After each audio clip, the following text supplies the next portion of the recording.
pointing out is some of the words this individual they're trying to name the street after, saying, as we just heard there, talking about how the blood of martyrs irrigates the land of Palestine, whether we're in Michigan or whether we're in Yemen. Believe me, everyone should fight within its means. They'll fight with stones. Others fight with guns. Others fight with planes, drones, and rockets. That should concern everyone.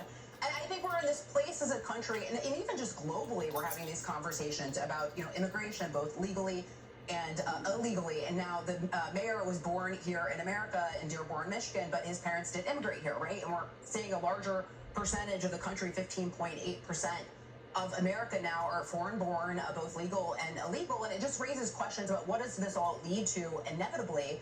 And perhaps one point of concern is labeling streets after an individual who has said such hateful and terrible things. And indeed, we celebrate diversity. Kennedy, the point is we don't celebrate terrorist-adjacent people. And what frightens me about the mayor's command to his constituent is that it's only going to make then clearly the anti-Semitic or pro-Hamas pool even thicker, even more concentrated, if those that dare to advocate for peace and putting the United States interests first are cast out.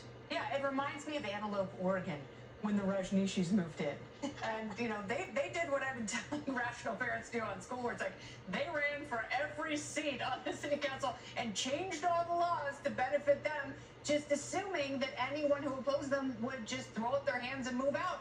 And that's what this mayor wants. It's like Dearborn is 40% Muslim. It's like, okay, great, that's fine. I'm sure they have, bless you, a lot of lovely people there. Having said that, he had a horrible response. If you're telling a Christian minister, you're not welcome here, I'm going to throw a parade the day you moved out. And then he says he has the nards to say he doesn't know how to coexist. And it's like, and you do?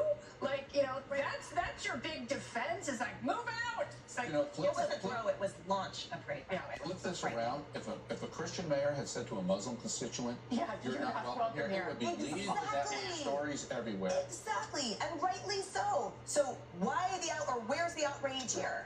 Why are we playing with hate? And why are people voting for people who are willing to play with hate? Because that's what he's doing. He's kind of trial ballooning whether or not he can quiet the people he doesn't agree with as a mayor, as an elected official, and seeing how far he can really push that, and seeing if some constituents will back him on that. Yeah. A road to hate, hating Jews, hating whomever our enemies are, Hamas, it's not a safe place to be. It's free speech for that mayor if he wants to be. Let's hold him accountable for his words. And for those of you who live in his town in Michigan, if you vote for this guy again, you're like him. That's happening, guys, in America. So their strategy is to infiltrate the West, city to city, hold government positions of authority, get in education, get in all these sectors, and eventually, if the population grows enough and they get enough influence, then eventually the goal is to introduce Sharia law, because that's the law that they want implemented. And somebody says, well, hold on, Brother Ricky, that's never going to happen. Well, before you get too cocky about that, let me read this article. This is from the Daily Mail, and this was dated on October the 22nd, so this is not too old. This was fairly recent. Quote, look at this headline. This is when Christianity will be toppled as religious majority in America as Islam rises. Let's read a little bit of this. For decades, reciting the Pledge of Allegiance was a daily reminder that the U.S. was one nation under God. But the Christian faith that once defined American values is on track to lose its majority status by 2070. Now, I know that's far off, but this could happen a lot sooner than that. According to the Pew Research Center, 62% of Americans say they are Christian now, compared to around 90% in 1970. So you see it's declining. If